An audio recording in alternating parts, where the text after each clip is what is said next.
Bonjour à tous, ici Stéphane Bonneau et bienvenue sur Goodberry. Goodberry, c'est chaque semaine une conversation inspirante en berry pour évoquer un parcours personnel et professionnel, toujours en essayant de retenir un conseil, un enseignement ou une inspiration pour chacun d'entre nous. Cette semaine, je suis très fier de recevoir David Chantran sur Goodberry. David passe son enfance dans l'univers familial d'un musée d'histoire locale dans les Vosges, puis se tourne vers des études universitaires d'histoire de l'art et d'histoire sur le Second et le Premier Empire. Il devient élève de Jean Tullard, le grand spécialiste de l'histoire napoléonienne, parlant d'ailleurs plus volontiers de disciples plutôt que d'élèves. Aujourd'hui journaliste et historien, David Chantran est un habitué des émissions historiques à la télévision, où vous l'avez sûrement vu, aux côtés notamment de Stéphane Bern. Goodberry le reçoit à plusieurs titres.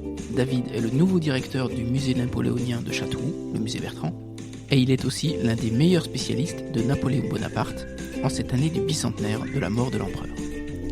Vous l'entendrez, David Chantran a ce don pour évoquer l'histoire qui nous parle, avec des anecdotes sur la vie quotidienne, des citations, et surtout un enthousiasme mêlant une certaine forme de nostalgie et une grande rigueur.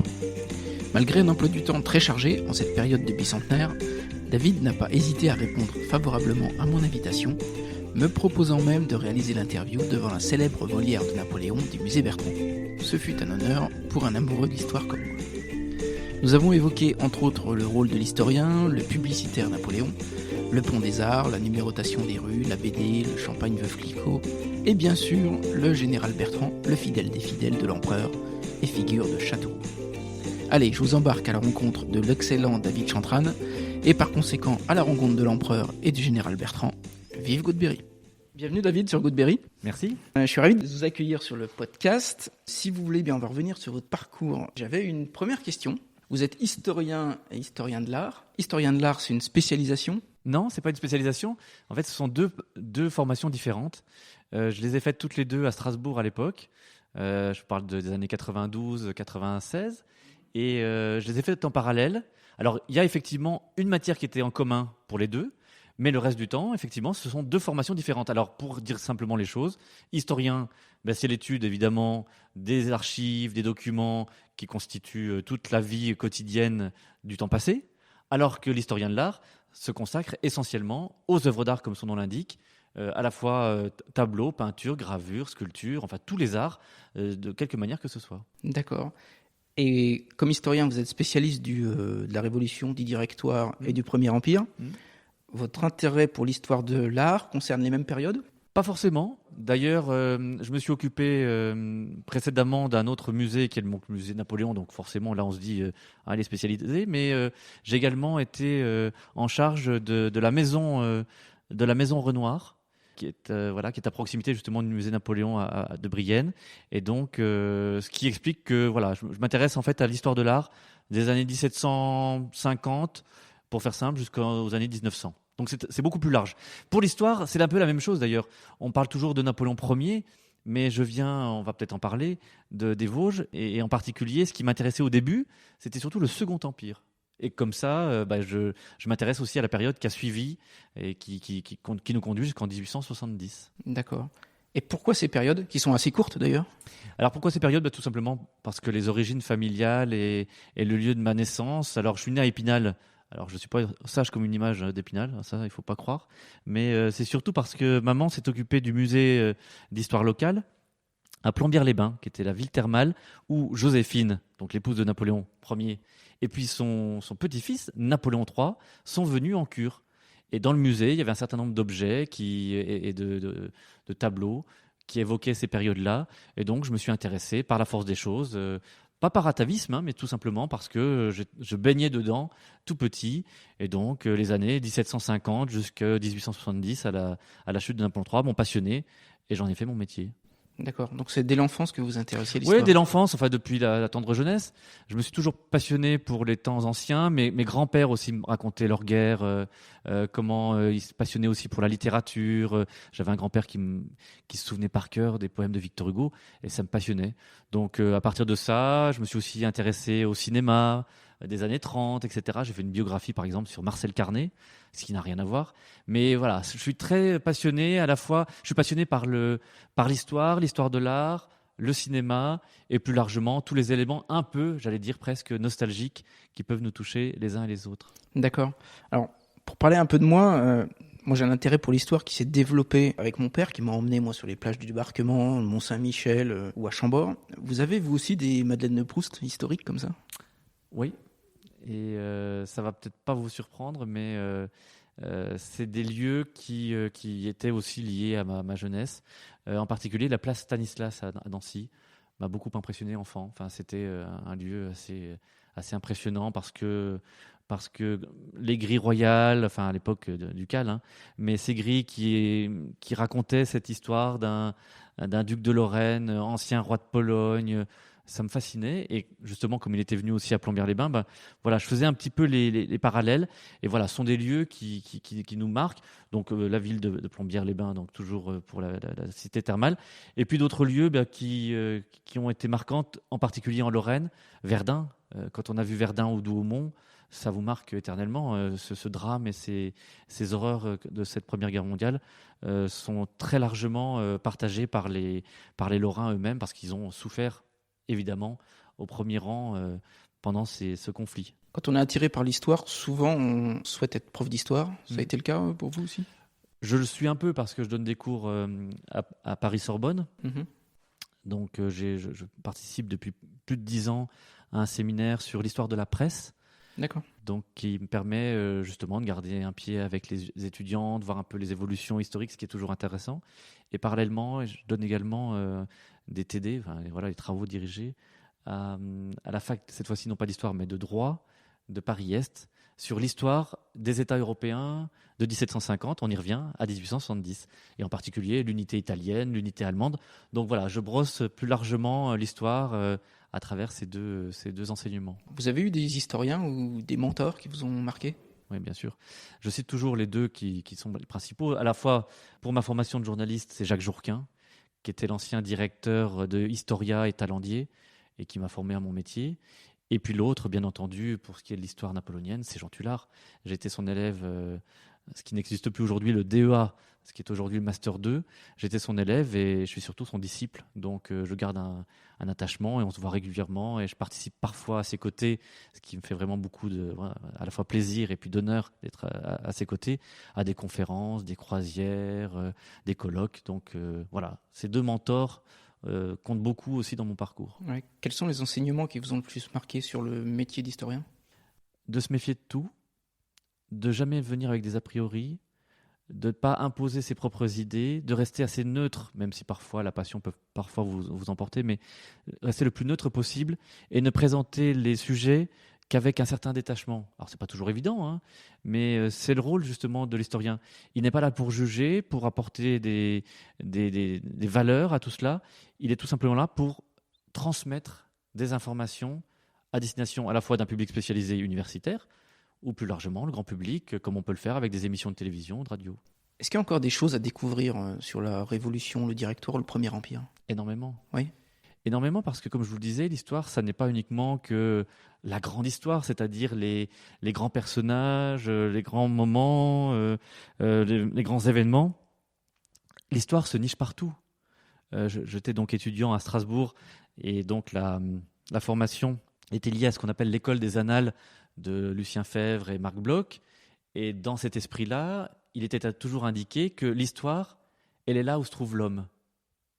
Et donc forcément, ça passe par la vie quotidienne, ça passe par tous les métiers, par toutes les spécialisations. Donc on ne se contente pas que des grands personnages, femmes ou hommes, qui ont fait l'histoire, mais aussi plus largement aux personnages lambda, à la population telle qu'elle existait, dans son quotidien et dans ses habitudes. Et c'est dans cela aussi qu'on fait de l'histoire. On la trouve dans un petit objet, on la trouve dans des éléments du quotidien, dans des lettres qui s'échangeaient dans les familles.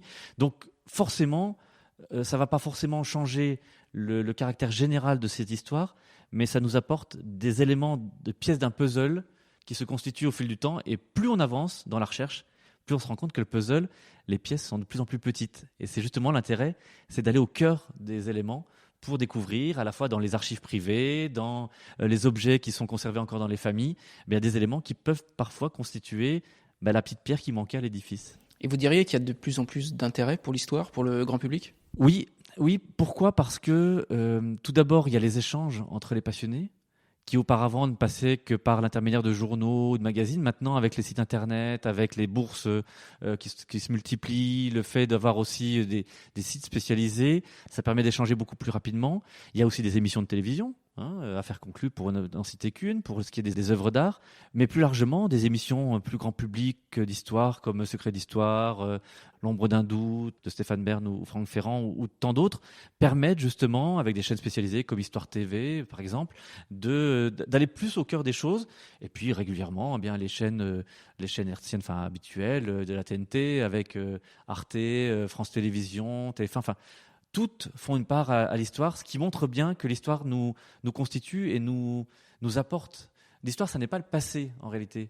C'est le regard que nous portons, nous, contemporains, sur cet élément-là. D'où le fait qu'il y ait parfois des polémiques, comme ça peut s'emporter sur Napoléon, on l'a entendu encore récemment. Ouais. Je voudrais qu'on évoque Napoléon, à l'occasion du bicentenaire de sa mort.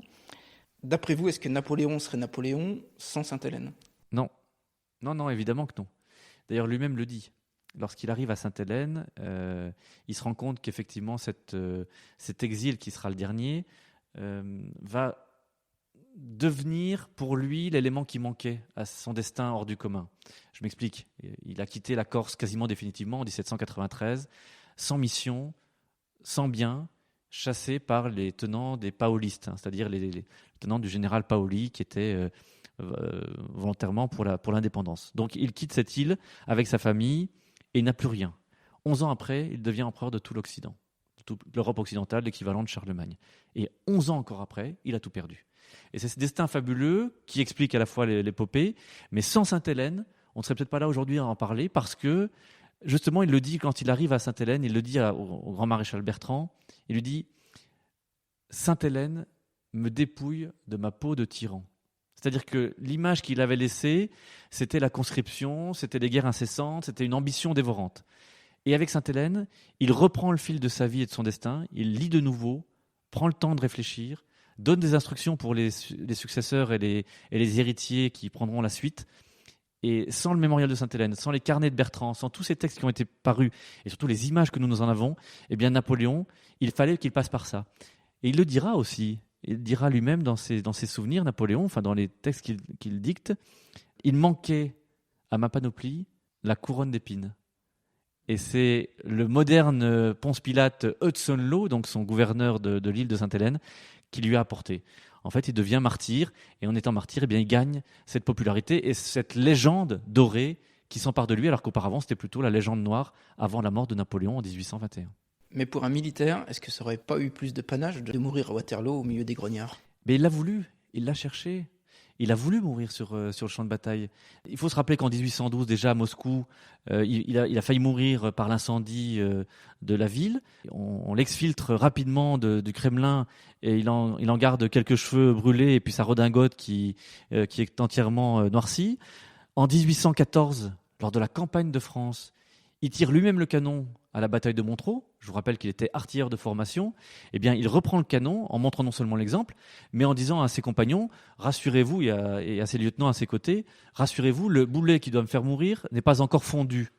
Mais en montrant cela, il montre qu'il a le courage et qu'il est au cœur des événements. C'est pas la guerre en dentelle du XVIIIe siècle. Il est Napoléon, c'est-à-dire qu'il est l'homme qui a été formé pour être officier, mais surtout, il partage le quotidien, il partage la soupe, il dort sur place, il n'est pas à l'écart des soldats, comme ce sera d'ailleurs le cas encore après en 1914, où il y avait les tranchées, mais l'état-major se trouvait bien à l'arrière. Napoléon, lui, il est au cœur des combats. Et il est blessé à Ratisbonne en 1809. Donc, il cherche à mourir. Et en 1815, vous avez tout à fait raison, à Waterloo, il est au cœur des combats, et il faut la présence de la garde impériale qui fasse un carré autour de lui, avec le fameux général Cambronne, dont vous savez le fameux mot, eh bien, Napoléon est remis en arrière et rentre avec sa berline, et alors qu'il aurait voulu mourir, justement, à Waterloo pour que le panache militaire soit complet. Et est-ce que Napoléon serait Napoléon sans ce prénom incroyable ? Eh bien non plus. Et d'ailleurs, lui-même l'assume. Je vous rappelle qu'il a dans sa famille, il y a eu donc 8 frères et sœurs chez les Bonaparte. Ils ont tous des prénoms, bien sûr, italianisants, Et en réalité, ils vont se franciser. C'est-à-dire que Les uns vont s'appeler donc Joseph, Lucien, Louis, Jérôme pour les garçons, Pauline, Caroline et Elisa pour les filles. Mais lui, Napoléone, c'est un prénom corse qu'on lui a attribué parce que son grand-oncle venait juste de mourir avant sa naissance. Donc par tradition, c'est ce que l'on fait. On donne le prénom d'un aïeul qui vient de décéder. Eh bien, il le prend comme une chance. Ça veut dire Napoléon, ça veut dire le nouvel Apollon. Déjà, ça vous indique déjà quelle sera votre destinée. Mais il l'assume, ce sera sa marque de fabrique. Il sera moqué d'ailleurs à l'école militaire de Brienne parce que ses camarades, ne comprenant pas son accent italien assez prononcé, diront Napoléon. C'est quoi la paillonné. Alors il s'en moque, mais lui l'affirme comme étant une chance et ça le distingue des autres. Comme dit Jean Tullard habituellement, il dit si c'était appelé Ernest, eh bien on ne ferait pas des histoires sur Ernest Ier. Et c'est vrai, Napoléon, c'est aujourd'hui le prénom maintenant devenu nom, quasiment, qui est le plus célèbre parmi les Français à travers le monde, et pourtant c'est un prénom corse.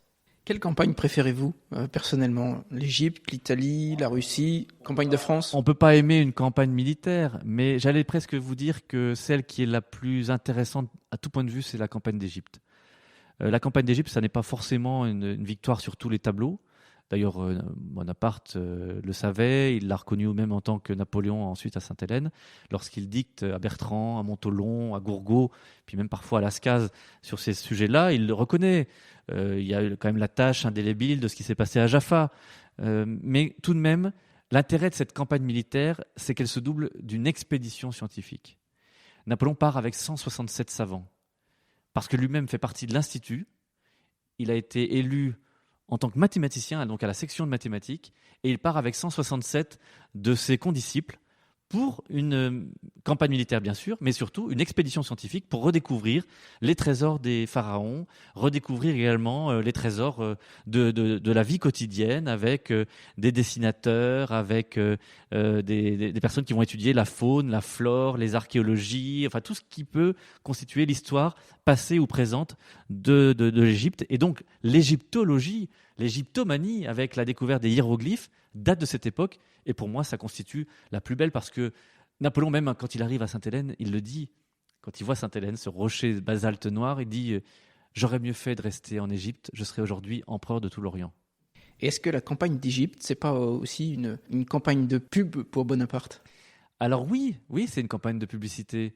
Mais justement, c'est un homme de publicité, Napoléon. C'est un homme de communication. Il a tout à fait compris que, il le dit d'ailleurs, c'est une de ses expressions favorites, un dessin vaut mieux qu'un long discours. Eh bien, il s'est constitué lui-même déjà une silhouette, un bicorne, reconnaissable entre tous, une main dans le gilet, une redingote. Si vous portez la même tenue aujourd'hui dans la rue, tout le monde dira « Tiens, il se prend pour Napoléon ». C'est le seul personnage de l'histoire quasiment, peut-être le général de Gaulle avec son képi, mais encore, c'est pas tout à fait aussi identifiable. Napoléon, c'est le seul qui portait le bicorne de cette manière, c'est-à-dire dans le sens non pas de la marche en colonne, mais en bataille, c'est-à-dire parallèle à ses épaules. Cette main dans le gilet, d'autres l'avaient fait avant lui, mais il la popularise. Et puis surtout, cette redingote grise, très sobre, qui fait que lui-même le dira, lorsqu'il est sur le champ de bataille, ça n'est pas 50 000 hommes qui sont à ce moment-là présents, mais c'est 150 000, c'est-à-dire qu'il a une marque publicitaire. Et en Égypte, c'est ce qu'il a voulu faire. C'est-à-dire qu'il a accompli non seulement une campagne militaire qui n'a pas toujours été réussie, on se souvient d'Aboukir, je vous le disais, Saint-Jean d'Acre, c'est une défaite, mais il l'accomplit parce que ça parle à l'imaginaire collectif. Et il envoie des journaux en France pour dire « Nous avons été à l'endroit où les pharaons se trouvaient autrefois ». Et donc ça marque les esprits. Et c'est pour cette raison qu'encore aujourd'hui, lorsque vous faites de grandes expositions, ce qui fonctionne encore le plus auprès de la population, aujourd'hui, c'est Toutankhamon, parce que c'est grâce à Napoléon, d'une certaine manière, et c'est Napoléon. Donc voilà, tout est dit. En fait, il a marqué les esprits par une marque publicitaire, et sa propre marque publicitaire, c'est sa silhouette à lui.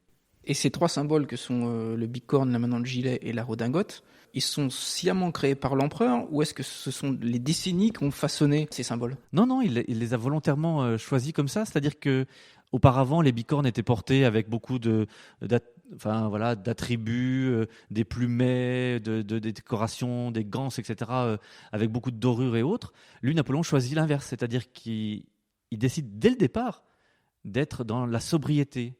D'ailleurs, dans les budgets de l'État, lorsqu'on lui présente le budget, il raye des dépenses inutiles en disant « simplifier, c'est pour l'empereur », de sa propre main. C'est-à-dire c'est superflu. aller à l'essentiel. C'est ce qu'il fait dans sa silhouette. Et donc sa redingote, c'est tout simplement le plus pratique qui soit, parce que la redingote, elle est pratique à la fois pour se protéger du froid et de la pluie, et puis aussi parce que ça permet de protéger son uniforme. Et de la même manière, cet uniforme, il est remarquable à plus d'un titre. Il a un double uniforme. Il n'a pas l'uniforme de général qu'il portait autrefois. Il prend celui de colonel des grenadiers à pied pour les journées extraordinaires, des dimanches, des choses comme ça, donc bleu, et que tous les officiers, donc colonels, portent dans sa garde, ce qui veut dire qu'il fait partie des leurs. Et de l'autre manière, pour les jours ordinaires, eh bien, il a l'uniforme de colonel des chasseurs à cheval de la garde, cet habit vert qui popularise et qui représente Napoléon, c'est-à-dire que c'est pas le général ou le maréchal avec beaucoup de plumets ou avec beaucoup de fioritures. Lui, c'est tout l'inverse, c'est la sobriété et c'est la simplicité, c'est la modestie, si l'on veut dire. Alors c'est une campagne de communication, mais ça rappelle aussi son parcours venu d'une Corse très modeste. On doit à Napoléon les préfets, le code civil, les lycées, la Banque de France, la Légion d'honneur, les départements, bref, tout un tas de choses qui perdurent aujourd'hui. Pourquoi, à votre avis, il y a très peu de lycées qui portent son nom, très peu de rues, très peu de places ? Ça s'explique par l'arrivée de la Troisième République. Autant Napoléon avait été oublié au moment de la Restauration, évidemment, entre 1815 et 1824, c'est-à-dire sous les règnes de Louis XVIII, qui a pris sa suite, et ensuite de Charles X. Mais avec l'arrivée de Louis-Philippe, dans lequel nous nous trouvons, on voit un tableau à proximité dans ce très beau musée Bertrand, eh bien, Louis-Philippe a voulu faire la Concorde nationale. D'ailleurs, la place de la Concorde, c'est dans cet esprit-là. Donc une Concorde qui permettait de réunir les Français, quelles que soient leurs origines, quel que soit leur parcours, ce qui était d'ailleurs la volonté aussi déjà de Napoléon, mais Louis-Philippe a la possibilité de le faire de manière beaucoup plus sereine, si l'on peut dire, parce qu'il n'y a pas les conflits extérieurs. L'Europe maintenant est en paix et n'attaque plus la France pour une France républicaine.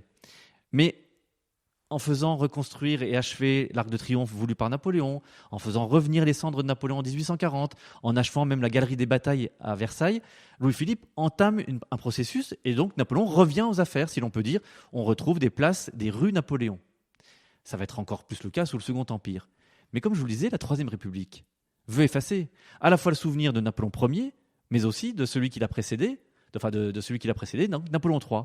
Donc les places, les avenues de l'Empereur, les lieux chargés d'histoire vont disparaître, les statues pour une large part aussi, même s'il en reste quelques-unes, par exemple à La Roche-sur-Yon, à La Fraye, bien sûr en Corse, mais tout cela a beaucoup disparu parce qu'on a voulu effacer à la fois le neveu et l'oncle de l'histoire en disant que tout cela, ils avaient un peu focalisé sur leur personne un héritage républicain. Mais c'est oublié quand même que sans Bonaparte en 1799, sans doute la monarchie serait-elle revenue, mais pas dans les mêmes conditions qu'en 1815, c'est-à-dire avec un retour à l'ancien régime pur et dur. Alors qu'avec Napoléon, en 1815, eh bien, le roi Louis XVIII, qui arrive au pouvoir, est obligé d'accepter la Légion d'honneur, le Code civil et tous les acquis de la Révolution. Pourquoi, à votre avis, par exemple, le président Pompidou va à Ajaccio pour célébrer le bicentenaire de la naissance, et que quelques décennies plus tard, ni Jacques Chirac ne s'en rend à Austerlitz, ni François Hollande à Waterloo? Qu'est-ce qui se passe en 50 ans? Ce qui se passe en 50 ans, c'est que la polémique a pris le pas sur l'histoire. Les polémiques, en général, elles s'insinuent elles s'insèrent dans des doutes ou des moments où l'histoire n'a plus place. Il faut comprendre toujours l'histoire dans un contexte, dans une situation, dans une suite d'événements, et non pas dans la volonté d'un seul, comme par exemple ici Napoléon. Donc, de vouloir absolument remettre les choses dans leur contexte, ça permet justement de comprendre pourquoi, par exemple, il y a eu le maintien de l'esclavage. Il ne faut pas l'excuser, bien au contraire, mais il faut l'expliquer, dire ce qui s'est passé et ne pas occulter les choses. Eh bien, c'est pour cette raison que, parce que les polémiques étaient trop fortes, parce que justement, il y avait cet élément qui était remis en avant, la place des femmes dans le Code civil, les guerres napoléoniennes, qui étaient en réalité souvent, je dis souvent, des réactions aussi aux attaques des troupes coalisées des monarchies héréditaires d'Ancien Régime, l'Autriche, la Prusse, l'Angleterre, la Russie. Eh bien que Napoléon s'est défendu comme l'avait fait auparavant la République et le Directoire, mais qu'ensuite, ce qu'il a perdu, bien entendu, c'est l'ambition avec l'Espagne et la Russie. Et que pour ces deux seules raisons, eh bien, on essaie d'occulter tout ce que Napoléon a pu faire. Mais il faut se rappeler que Napoléon, ce sont 200 réformes, 200 créations.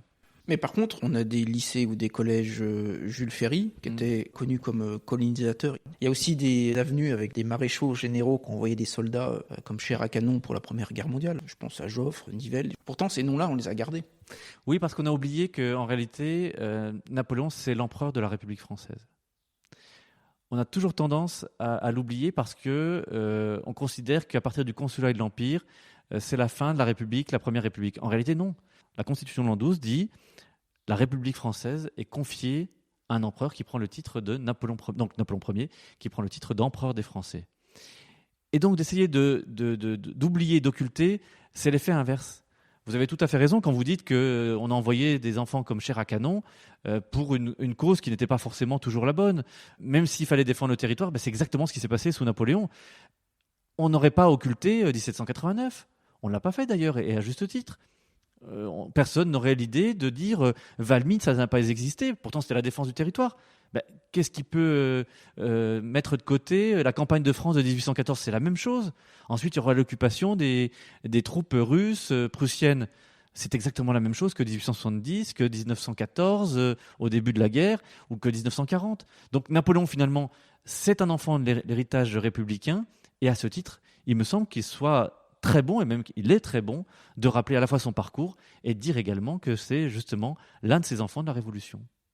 Alors vous dites que Napoléon est un enfant de la Révolution, pourtant on retrouve avec lui, j'ai l'impression, une monarchie d'Ancien Régime. On retrouve un sacre, une noblesse de cour, on retrouve les mêmes personnages, je pense à Talleyrand, qu'on connaît bien dans le département, on retrouve la mise en place d'une dynastie avec son fils. On retrouve aussi le mariage avec une princesse autrichienne, qui était un symbole quand même assez aigu à Louis XVI. Comment vous expliquez ce passage de la quête de liberté d'un enfant de la Révolution à cet empereur qui peut paraître un peu bling-bling avec nos mots d'aujourd'hui?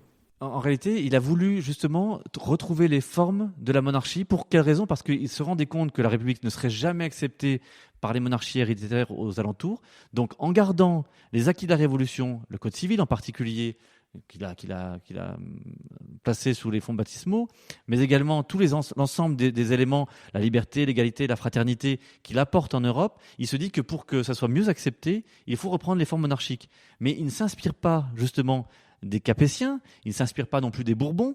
Lui, l'idée, c'est de revenir aux temps anciens, et c'est pour cette raison que son couronnement, par exemple, il est très carolingien, que par exemple les formes et les institutions sont liées plutôt à l'Antiquité. Je vous rappelle des préfets, des lycées, des aigles, enfin tous les éléments qui rappellent plutôt les temps plus anciens. Parce que pour son idée, c'est de faire une parenthèse pour la partie, on va dire, de l'Ancien Régime classique, et il prend les formes pour être accepté par le reste. En revanche, il garde le calendrier républicain dans un premier temps, il garde aussi des attributs, et lui-même dit bien qu'il est issu de la Révolution. D'ailleurs, je vous rappelle qu'en 1793, 94 surtout, eh bien, on le considère comme un robespierriste. Il est enfermé, il a failli d'ailleurs passer à l'échafaud à cause de ça. Donc, il n'a plus de mission au moment du début du Directoire à cause de ça, parce qu'il est trop lié à Robespierre. Et il le dira d'ailleurs à Sainte-Hélène. Donc, Napoléon, ça n'est pas l'odieux personnage qu'on veut bien déterminer. Et en fait, il le dit quand il arrive au pouvoir, il dit « Du baptême de Clovis au comité de salut public, j'assume tout ». Et quand il assume tout, ça veut bien dire que toute cette histoire, alors que pourtant il est corse, toute cette histoire, eh bien, il l'assume peut-être mieux que les Français d'origine qui n'ont jamais voulu voir ce qui était indissociable, c'est-à-dire toute une histoire avec ses soubresauts et ses difficultés. Et ses contemporains comprennent la différence entre un sacre à Reims et un sacre à Notre-Dame? Non, pas tout à fait. Pas tout à fait. C'est pour cette raison d'ailleurs que même s'il a un grand manteau d'hermine doublé avec une couronne sur la tête, sa silhouette, ça ne sera pas l'habit du sacre. Sa silhouette, ça reste quand même l'habit de l'officier avec le bicorne, parce que il est issu alors d'une petite noblesse de province, parce qu'il a combattu. Alors ça n'est pas non plus, c'est une petite bourgeoisie quand même, ce n'est pas non plus de la plèbe chez Napoléon, mais il considère il fait plus partie du peuple qu'il n'est d'une aristocratie d'Ancien Régime. D'ailleurs, il n'en a pas ni les attributs, ni les habitudes, et quand il parle avec son entourage, il garde des souvenirs de sa modestie finalement, alors que quand il est face à un Talleyrand, vous parlez de Talleyrand tout à l'heure, il voit bien qu'il y a un monde qui les sépare. Quel site napoléonien que vous avez visité vous a le plus touché? Alors, j'allais vous dire ici le musée Bertrand parce que c'est à la fois l'origine d'un homme de fidélité qui était le grand maréchal, mais c'est aussi le souvenir de Sainte-Hélène et puis de la campagne d'Égypte dont je vous parlais tout à l'heure. Donc finalement, tout ici est réuni dans ce que j'aime beaucoup. S'il y avait d'autres lieux, j'allais presque vous dire, ça va pas être très original, mais j'aime beaucoup le Pont des Arts à Paris. Parce que le Pont des Arts, ça symbolise, alors par le fait du pont, la technologie, puisqu'il est fait en fonte, qui est une innovation pour l'époque. C'est aussi une volonté d'améliorer le quotidien des Français, puisque ce pont entre deux rives. Et surtout, ça démontre que Napoléon, c'était aussi un urbaniste. On l'oublie, mais c'est le premier à numéroter les maisons, donc la numérotation des rues. C'est le premier à s'occuper des égouts. C'est le premier qui apporte aussi, avec autant d'importance, des fontaines dans Paris, mais à travers toute la France, dans les grandes villes. Donc ça empêche d'avoir des porteurs d'eau qui vont se tuer à la tâche, mais au contraire, leur faciliter le travail. Ça apporte aussi gratuitement un certain nombre de choses. Il est le premier à penser à l'éclairage avec Volta, qui fait ses premières expériences. Donc c'est un homme de progrès, de science. Et je vous le disais, donc, le Pont des Arts résume à peu près tout ça de manière réunie. Si on voulait s'intéresser au personnage de Napoléon, quelle serait d'après vous la bonne porte d'entrée ? Pour les plus jeunes, je pense que la bande dessinée est toujours intéressante. Moi, ça m'a beaucoup passionné. Il y avait une série de Feu Jacques Martin. Donc vous connaissez bien sûr les bandes dessinées avec Alix, par exemple, ou d'autres. Le premier livre, c'est une série qui s'appelait Arnaud. Enfin, bande dessinée, c'était Arnaud, avec le Pic Rouge, qui était le premier volume. C'est comme ça que ça m'a beaucoup passionné aussi pour cette histoire. Donc j'incite les plus jeunes, avec les séries, avec les bandes dessinées, avec les youtubeurs, avec toutes sortes de podcasts ou autres, comme le vôtre, de s'intéresser à l'histoire sous des formes un peu moins, j'allais dire, classiques, universitaires, de départ. Je vous rappelle que dans les années 60, les gens sont passionnés pour l'histoire grâce à Alain Decaux, André Castelot, La caméra explore le temps. Voilà, il y avait toutes sortes de choses qui permettaient de s'y intéresser. Et ben, c'est la même chose aujourd'hui. Les émissions de Stéphane Bern sont un bon moyen aussi de rendre hommage à des personnages ou à des époques. Et il y a plein d'émissions de télévision qui le permettent. Après, on peut aller plus loin, aller dans la recherche, mais je pense que c'est une bonne porte d'entrée. Napoléon s'est beaucoup servi de l'art. Mais quel est le rapport de Napoléon dans l'histoire de l'art? Est-ce qu'il a soutenu les artistes? Oui, alors énormément. Et c'est tout un peu tout le paradoxe de Napoléon, c'est que autant dans le mobilier, vous avez tout à fait raison. Lorsqu'on parle des styles, on parle du style Louis XV, du style Louis XVI, du style Louis-Philippe. Mais quand on parle de Napoléon, on parle du style Empire, ce qui est quand même contradictoire. Alors que pourtant, vous avez raison, il a soutenu les artistes, il a engagé en particulier dans les premières, ce qu'on n'appelle pas encore expositions universelles, mais dans des expositions d'industrie nationale, donc de maintenir et de soutenir les industries. Il l'a fait avec les Soieries, avec la Toile de Jouy, avec les frères Cévennes à Rouen. Il décore même les grands industriels ou les grands artistes de sa propre Légion d'honneur. Il le fera avec David, avec d'autres artistes. Et surtout, c'est un exemple très célèbre, c'est que les palais redeviennent palais impériaux, donc ils préservent le patrimoine. Et surtout, par rapport au musée, eh bien, le musée du Louvre, au départ s'appelle Musée Napoléon. Il met à sa tête Vivant Denon, qui est un très grand écrivain, et il lui confie les clés de ce qu'on appelle quasiment, à l'époque on ne le dit pas comme ça, mais un ministère de la culture. Donc c'est Napoléon qui est le premier à le faire. Donc vraiment, même si lui n'était pas toujours à apprécier tel ou tel artiste, ce qui se souciait c'était d'efficacité, mais au moins il fait confiance à des gens qui, dans son entourage, peuvent savoir ce qui est utile et ce qui est important pour la création. On est au musée Bertrand aujourd'hui. Pourquoi le grand public connaît moins Bertrand que des noms comme Talleyrand, Murat, Bernadotte, Caulaincourt? Mais parce que Bertrand l'avait voulu ainsi, c'est-à-dire que c'était l'homme de l'ombre.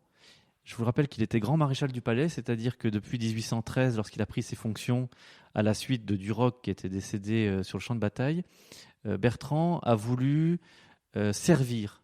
Et quand je dis servir, c'est dans tous les sens du terme. Servir et ne pas se servir. Donc il était aux côtés de Napoléon dans les moments les plus difficiles, finalement 1813-1814. Il part avec sa propre famille à l'île d'Elbe pour le premier exil. Il revient pour la dernière campagne donc, qui s'achève à Waterloo et il continue donc d'accompagner Napoléon à Sainte-Hélène dans les moments les plus difficiles. Il est condamné pour cette position. Avec sa famille, il est dans des conditions climatiques difficiles à Sainte-Hélène. Mais lui, c'est l'homme de l'ombre. d'une certaine manière. C'est pas celui qui va briller comme Lascaz le fera avec le Mémorial de Sainte-Hélène, de ce livre qui sera si important pour les romantiques. Lui, Bertrand, il conserve ses carnets qui ne seront publiés que dans les années 1950. C'est-à-dire qu'il n'avait pas décidé de faire œuvre de glorification personnelle, mais il sert surtout les intérêts de Napoléon. Et c'est pour cette raison que, resté homme de l'ombre, eh bien, il est plutôt de côté. Mais si vous allez visiter le tombeau de Napoléon aux Invalides, vous retrouverez les deux personnages qui gardent justement le tombeau. C'est Duroc d'un côté et c'est Bertrand de l'autre. Est-ce que Napoléon est mort ruiné ou riche ? Aussi pauvre que parfois on le prétend, mais en revanche, il a perdu une grande partie de sa fortune personnelle, même si elle a été gardée par ses banquiers en Europe. Lorsqu'il fait son testament à partir du mois d'avril 1821, donc quelques jours avant de mourir, il distribue allègrement, pensant qu'il y a dans sa cassette personnelle et dans ses biens des éléments qui appartiennent en fait au trésor de ce qu'on appelle la couronne. Et donc une partie de cet argent ne lui sera jamais rendue. Donc lorsqu'il détermine des distributions financières, en particulier pour des villes comme Brienne-le-Château, qui a tellement marqué sa jeunesse et puis la campagne de 1814. Il leur destine 1 million de francs or. Finalement, lorsque l'application sera faite sous le Second Empire, il faudra attendre le Second Empire, eh bien, du million de francs qui était promis, il n'y en aura finalement que 400 000. Donc ça vous donne une idée à peu près de la richesse de Napoléon. C'est en fait la moitié de ce qu'il imaginait, mais ça reste quand même considérable. Mais ça n'est pas non plus la pauvreté qu'on a voulu imaginer. Est-ce que ces derniers fidèles, dont Bertrand, ont bénéficié d'un quelconque héritage ? Oui, ils ont bénéficié non seulement d'héritages pécuniers, donc financiers, mais également d'un grand nombre d'objets. Et ces objets sont encore ici, présents, ici au musée Bertrand de Châteauroux. On retrouve à la fois des objets qui sont liés, bien sûr, aux campagnes militaires, comme à l'Égypte, mais aussi à des souvenirs de Sainte-Hélène, et en particulier la très belle volière qui avait été créée justement pour le jardin de Napoléon à Longwood. Le général Bertrand sera l'homme de ce qu'on a appelé le retour des cendres. Je me suis toujours demandé si c'était des cendres ou si c'était un corps. Non, alors c'est le terme générique. À l'époque, quand on parle des cendres, c'est le terme générique pour rappeler la dépouille mortelle de quelqu'un. Donc, on ne l'a pas incinéré, Napoléon. D'ailleurs, lorsque Bertrand repart en direction de Sainte-Hélène pour accompagner le prince de Joinville, qui est donc le fils de Louis-Philippe, pour cette expédition qui arrive quasiment le 15 octobre 1840 là-bas, c'est-à-dire 25 ans, jour pour jour, après l'arrivée des Français avec Napoléon à Sainte-Hélène, donc 25 ans après, eh bien, une expédition est allée chercher le corps de Napoléon et on l'a déterré. Et lorsqu'on a ouvert les cercueils, eh bien, Napoléon était intact. On a retrouvé son visage, on a retrouvé ses vêtements et tout était conservé. Alors, tout d'abord parce que c'était hermétique, surtout parce qu'il y avait plusieurs cercueils, les uns dans les autres comme une sorte de poupée gigogne, et surtout parce que la terre peut-être de Sainte-Hélène préservait parfaitement aussi les conditions. Donc Bertrand revient avec le corps, mais ça n'est pas un corps incinéré, c'est bien le corps, et c'est ce corps-là qui se trouve aujourd'hui dans le tombeau des Invalides. Vous êtes l'auteur d'un livre sur les 12 morts de Napoléon, que je suis en train de lire et que je trouve passionnant. Qu'est-ce qui vous a le plus étonné lors de vos recherches ? Eh bien, c'est que Napoléon, parfois, se méfie des mouvements de foule comme s'il avait peur de mourir. En revanche, quand il est au combat, ça ne l'inquiète pas outre mesure, il est formé pour ça, et donc le feu, le baptême du feu, il l'a connu, donc le feu, ça ne lui fait pas peur, et c'est pour cette raison qu'il est notamment blessé au pied à Ratisbonne, donc pendant la bataille de 1809. Donc ce qui m'a intéressé, ce que j'ai beaucoup appris dans cela, c'est pas forcément la psychologie du personnage, parce qu'il ne faut pas non plus aller trop loin, mais qu'il y avait des moments importants qui avaient failli faire basculer son destin. Je vous donne juste un exemple. C'est l'attentat de la rue Saint-Nicaise en 1800, où une charrette piégée avec des barils de poudre explose au moment du passage de Bonaparte, qui en est quitte pour quelques égratignures, mais peut-être son destin a failli basculer à ce moment-là. Et ça, c'est un moment important aussi de l'histoire de France. On assiste à l'émergence de grands collectionneurs privés d'objets napoléoniens. Ça veut dire que les musées ont de plus en plus de mal à acquérir des objets ? Oui, en particulier napoléonien, mais en revanche, pour d'autres périodes, c'est moins le cas. Il y a un engouement indéniable pour Napoléon pour différentes raisons. Tout d'abord parce que c'est lié au bicentenaire. Sans doute, après ces événements, peut-être cela va-t-il redescendre. Mais encore, retomber, peut-être pas, parce que ce qui est intéressant dans cette évolution, c'est que les collectionneurs qui se passionnent pour Napoléon, ils ne sont plus uniquement français. ni même anglais parfois, parce que les Anglais se passionnaient pour leur plus bel adversaire. Mais plus largement, maintenant, on retrouve des collectionneurs aux États-Unis, en Russie, et même en Amérique du Sud, au Canada, un peu partout, en Afrique du Sud. Et même, j'allais vous dire, la dernière grande vente d'un bicorne, c'est un Sud-Coréen qui l'a acquis, ce bicorne, pour près d'1,8 million €. Et c'est une personne importante, puisque en Corée du Sud, c'est ce qu'on appelle le roi du poulet. Donc c'est un industriel qui fait du poulet en batterie. Et pour lui, Napoléon, ça représente le self-made man, celui qui s'est fait tout seul. Et donc cet homme symbolise pour lui à la fois la réussite, mais aussi les échecs. Donc voilà, le résumé, ça veut dire que pour les musées, ça va être beaucoup plus difficile, parce que Napoléon, c'est pas uniquement qu'une histoire, c'est aussi un symbole et un modèle de vie. Donc les objets deviennent de plus en plus chers et de plus en plus difficiles à acquérir. Ça commence à être problématique, ou il y a encore beaucoup d'objets dans les musées napoléoniens? Il y a encore beaucoup d'objets, et surtout, je vous rappelle que les objets dans les collections sont inaliénables. Donc ça veut dire qu'on ne sera jamais dépouillé de nos biens, ce qui est quand même la première chose essentielle. La deuxième, c'est qu'il y a également encore des donateurs, au moyen de dons, donc je vous disais, ou alors de legs, qui permettent au musée de s'enrichir avec des collections intéressantes. Donc il y a encore des collectionneurs qui font le choix non pas de les vendre aux plus offrants, mais de le faire pour des musées. Mais ça montre bien qu'il y a aussi un intérêt global. Donc d'une certaine manière, c'est aussi intéressant, parce que ça veut dire que le public se passionne, qu'il ait les moyens d'acheter ou qu'il ait les moyens seulement de visiter les musées. Ça montre qu'il y a un engouement pour Napoléon et plus largement pour l'histoire. Donc c'est plutôt un bon signe. Il y aura une grande expo à la Villette sur Napoléon. Est-ce qu'il y a des objets du musée Bertrand qui ont été prêtés? Alors, le musée Bertrand a prêté des objets au musée de l'Armée. C'est-à-dire qu'il y a 2 grandes expositions qui se déroulent en ce moment à Paris et qui vont, j'espère, rouvrir rapidement. C'est bien sûr la Villette, avec les musées nationaux environnants de Paris. Et pour ce qui est du musée de l'Armée, le musée de l'Armée présente un certain nombre d'objets qui appartiennent au musée Bertrand, et en particulier la fameuse volière de Vivant, pas la volière, pardon, le reliquaire de Vivant Denon. Ce reliquaire, je parle de la volière parce qu'on est juste à côté, mais on aurait voulu effectivement la prêter, mais cette volière, elle est très difficile à monter et à démonter surtout, donc on évite au maximum de la déplacer, et puis ça reste quand même notre très beau symbole de ce musée. Donc j'invite les visiteurs à aller au musée de l'Armée pour cette exposition qui s'appelle Napoléon n'est plus, où ils retrouveront un grand nombre d'objets qui appartiennent au musée Bertrand et qui sont mis en valeur, je vous le disais, notamment ce reliquaire de Vivant Denon. D'accord. Pour revenir au rôle de l'historien, est-ce qu'il y a des contre-vérités sur les périodes Révolution, Directoire, Premier Empire qui vous énervent un peu? Non, ce ne sont pas des contre-vérités, c'est justement tout simplement parce que ce sont des caricatures.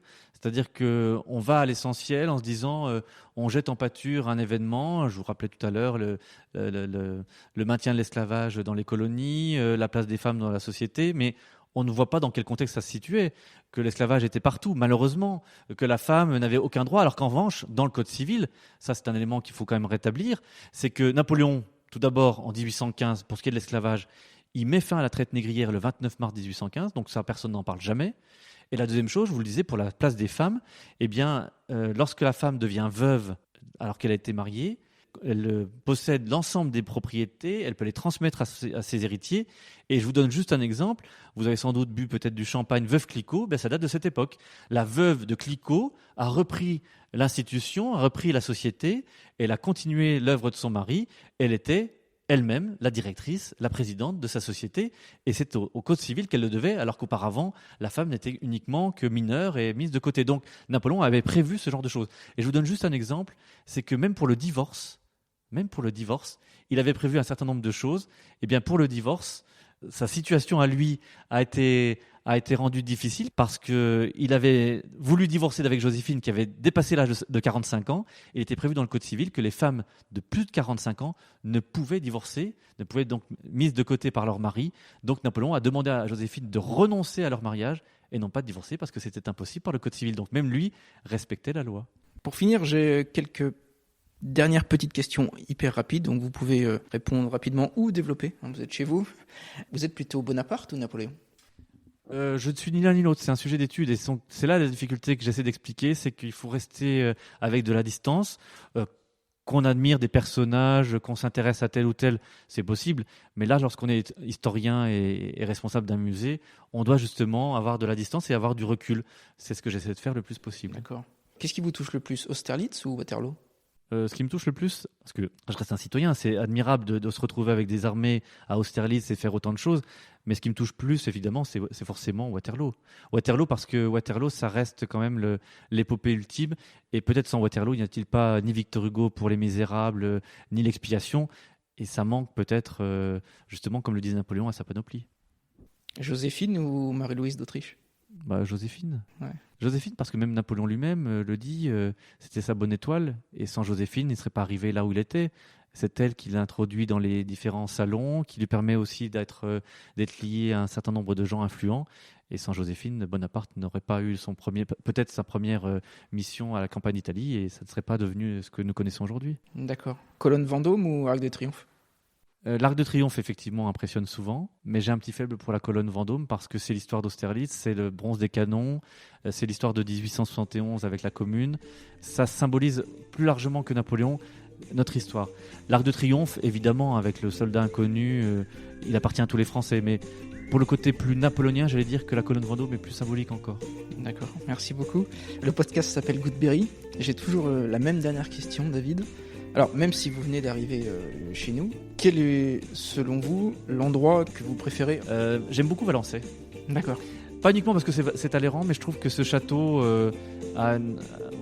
pour ses vignes, pour ce cadre, Valençay, c'est un endroit vraiment extraordinaire. Et donc, lorsque les visiteurs viennent à Châteauroux, qu'ils ont fait le tour de la ville, qu'ils ont bien tout vu, je leur dis, poursuivez avec Valençay, ça va accompagner votre visite. Ok, super. Merci beaucoup en tout cas, David. Merci beaucoup. C'était passionnant, j'ai appris beaucoup de choses. Et puis on a hâte que le musée ouvre. Oui, avec plaisir pour vous accueillir. Merci David, à bientôt. À bientôt. Hello, j'imagine que cette discussion avec David Chantrane vous a intéressé. Et je vous renvoie à tous ses livres, dont le dernier, Les 12 morts de Napoléon. N'hésitez pas à me laisser des commentaires sur Facebook, Instagram ou LinkedIn, qui sont mes réseaux de prédilection. D'ici là, je vous donne rendez-vous au prochain épisode avec un nouvel invité. Portez-vous bien.